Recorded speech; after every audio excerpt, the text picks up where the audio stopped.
TeenScreen is a program that claims to have the capacity to reduce suicide in children in this country, and the means by which children who are suicidal can be identified and treated. Those are the claims. The claims are totally unsupported by science, and in fact contradicted by science and by a review of statistics through the years.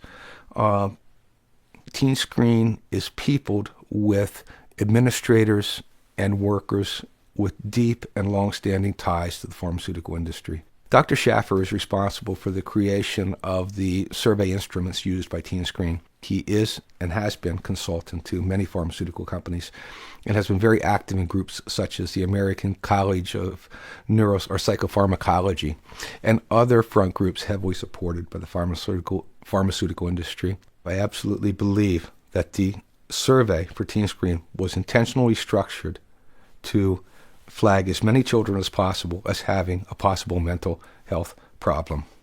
TeenScreen is a dragnet for the pharmaceutical industry. Simply put, it is a means of recruitment. I believe its cold-blooded and cold-hearted intent is to recruit more children into the very subjective diagnoses of mental illness and to treat those kids with medication.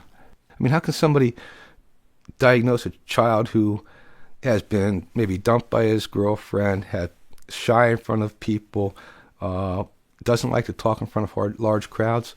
How can you diagnose that person as having social anxiety disorder? In the state of Indiana, a young lady, Chelsea Rhodes, came home from school announcing that she had obsessive compulsive disorder and social phobia, or social anxiety disorder. Her parents were stunned, dumbfounded. They didn't know that TeenScreen was going to screen their child. They had not been asked permission. She received the obsessive compulsive tag because she indicated that she liked to clean her room.